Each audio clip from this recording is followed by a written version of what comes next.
इंग्रज राजवटीत जे झालेलं नाही, मुघलशाहीत झालं नाही, आदिलशाहीत झालं नाही. औरंगजेबापासून आम्ही विठ्ठलाच्या मूर्तीचं संरक्षण केलं, मंदिराचं जतन संवर्धन केलं. त्यांच्यापासून मुक्त केल्याचा तुम्ही आनंद व्यक्त करता आहात का? त्याच्यासाठी तुम्ही लाडू वाटत आहात का? नेमके अशा जातीवादी उद्देशाने एकत्र येऊन मुक्तीदिन साजरा करते, हेच मुळात हास्यास्पद आहे. त्या समाजाला टार्गेट करून तुम्ही मुद्दामून त्यांच्या जखमेवर मीठ चोळण्याचं काम हे करत आहात. नुसतंच साखर वाटून मुक्तीदिन करत आहेत आणि ते हे नियमित ठरलेले 10 लोकच करत आहेत. 11वा सुद्धा व्यक्ती यांच्यासोबत नव्यानं सामील होत नाहीये या उपक्रमात. कुणाचा मुक्ती देऊन कोण मुक्त झालं? विठ्ठल मुक्त झाला असं म्हणत असाल तर विठ्ठल मुक्त झालाय का तो सरकारच्या बंधनात अडकलाय, हा महत्वाचा प्रश्न आहे. पंढरपूर पीपल्समध्ये मी आपले सर्वांचे स्वागत करीत आहे. काल ह्याच नामदेव पारीपाशी व गेले 12 वर्ष झाले पंढरपुरातील काही समाज घटक हा मंदिर मुक्तीदिन म्हणून साजरा करत आहेत. हा मुक्तीदिन साजरा करणे योग्य का अयोग्य याबाबत आज आपण पंढरपुरातील वंश परंपरागत पुजारी, महाराज मंडळी व समाजसेवक यांचे मत जाणून घेत आहोत. मुळात म्हणजे मुक्तीदिन याचा अर्थ कोणाची कोणापासून मुक्ती झाली याचा अर्थबोध न घेता नुसतंच साखर वाटून मुक्तीदिन करत आहेत आणि ते हे नियमित ठरलेले 10 लोकच करत आहेत. 11वा सुद्धा व्यक्ती यांच्यासोबत नव्यानं सामील होत नाहीये या उपक्रमात. विनाकारण फक्त कुठल्या तरी समाजाकडनं आणि सेवाधाऱ्यांकडनं मंदिरांचे कायदेशीर हस्तांतरण करून ते सरकारीकरण झाले म्हणून तो मुक्तीदिन होतो का?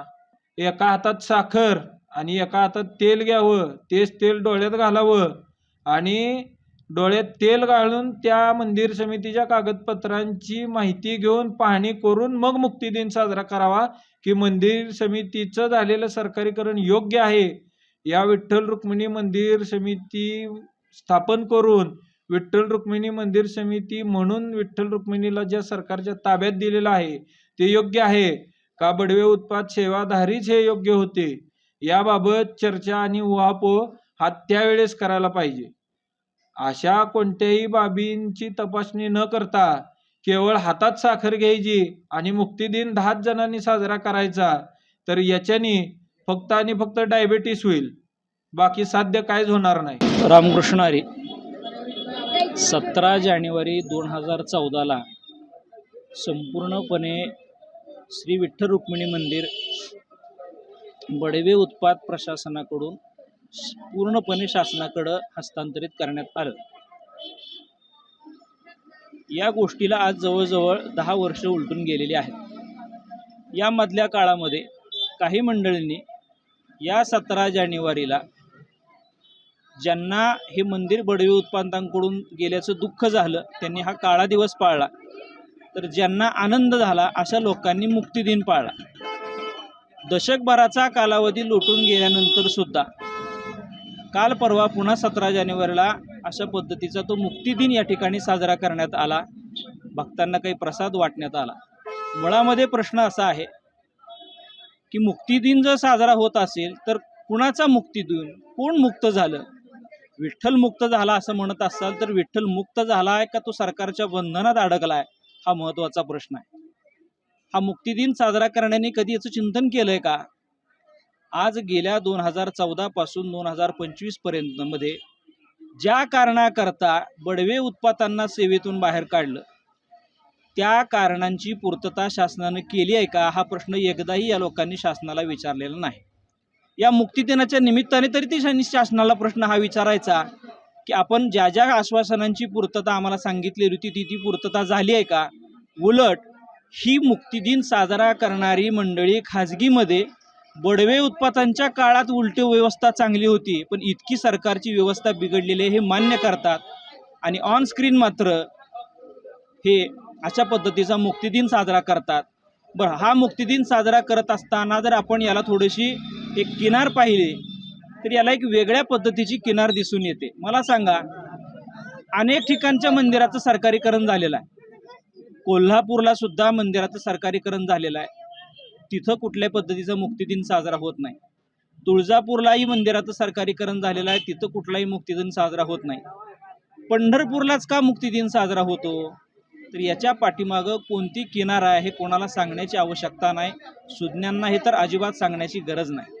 त्याच्यामुळं समाजामध्ये विद्रोह पसरवणे, समाजामध्ये चुकीची माहिती पसरवणे, अशा पद्धतीची जी मंडळी आहेत, मुळामध्ये ज्या लोकांना देव मान्य नाही, ही जी ज्ञानोबा तुकोबारायांपासून सगळी चालत आलेली आहे ती ईश्वरनिष्ठांची मांदियाळी आहे.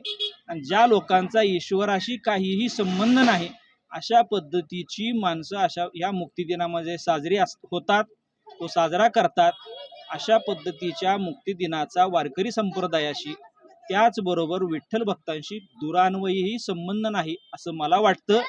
तरीही कुणी तो साजरा करत असेल तो अत्यंत हास्यास्पद आहे. नमस्कार, मी गणेश बडवे, विठ्ठल रुक्मिणी मंदिराचे वंश परंपरागत पुजारी म्हणून गेले आम्ही 1000 वर्ष विठ्ठलाची सेवा केली आणि विठ्ठलाची सेवा आजही करतो आहोत. काल जो मुक्तिदिन साजरा झाला त्याच्यावरनं वारंवार आम्ही खेद व्यक्त केलेला आहे, करत आहे, त्याच्याबद्दल काही दुमत नाही आहे.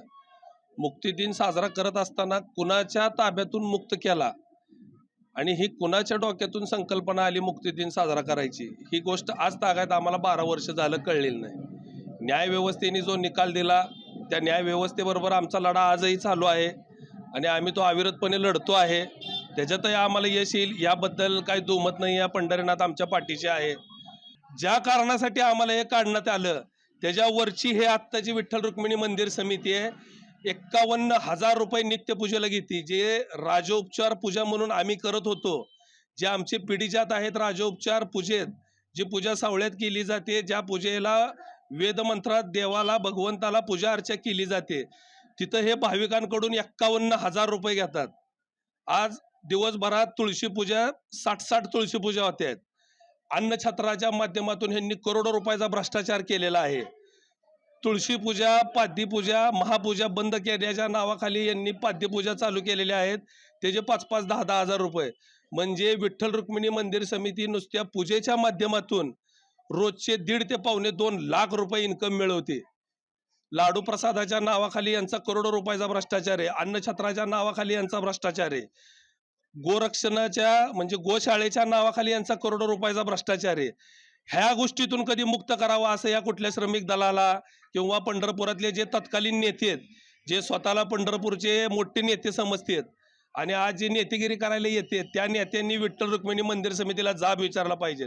ते विचारणार नाही त्याची मला खात्री आहे, का तर त्यांच्याही रोज 2-4 खेपा जातात.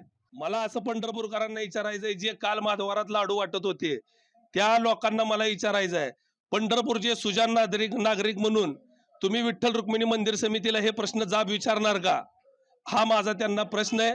बाकी एक बडवे म्हणून आणि बडवे परिवारातला एक सदस्य म्हणून जो काही काल मुक्तिदिन साजरा केलेला आहे त्या मुक्तिदिनाला आमचा जाहीर निषेध आहे आणि त्या गोष्टीचा आम्ही विरोध करतो. भविष्यात अशी वेळ येऊ नये की आमच्या पुढच्या पिढ्यांनी कुठंतरी या आंदोलनाला एकाच एक प्रत्युत्तर द्यावं, या आमची इच्छा नाही आहे. आम्ही न्यायव्यवस्थेच्या मार्गाने चालणारे माणसं आहेत. न्यायव्यवस्था जो निर्णय देईल तो निर्णय आम्हाला मान्य असेल, तो आम्ही आत्तापर्यंत मान्य केलेला आहे. आमचा पुढचा लढा 12 वर्ष झालं चालू आहे. प्रकरण न्यायप्रविष्ट आहे. मायबाप, सरकार, न्यायालय आणि भगवान पंढरीनाथावर आमचा विश्वास आहे, ते आम्हाला योग्य न्याय देतील. हा जो विठ्ठल रुक्मिणी मंदिर समितीचा काय जो अनागोंदी कारभार आहे त्यातलाच हा एक प्रकार असून सदर घटना ही निषेधार्ह आहे.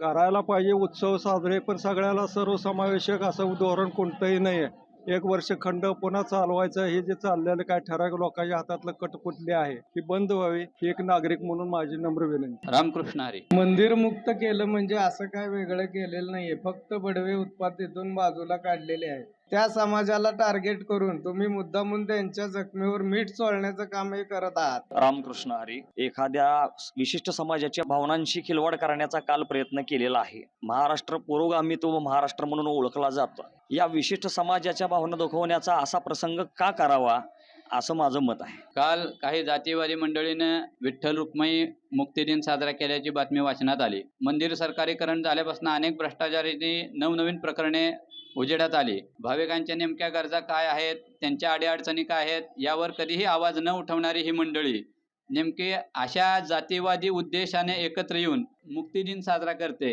हेच मुळात हास्यास्पद आहे आणि संतापजनक आहे. आम्ही या घटनेचा निषेध करतो व श्री विठ्ठल रुक्मिणी मंदिर संरक्षण कृती समिती व महाराष्ट्र मंदिर महासंघाच्या वतीनं आम्ही योग्य त्या न्यायालयीन मार्गाने व लोकशाही मार्गाने या संदर्भात लढाई देत आहोत आणि पुढील काळात आम्ही याविरुद्ध न्यायालयीन प्रक्रियेत सहभाग नोंदवणार आहोत. तर ह्या होत्या पंढरपुरातील वंश परंपरागत पुजारी, महाराज मंडळी व समाजसेवक यांच्या प्रतिक्रिया.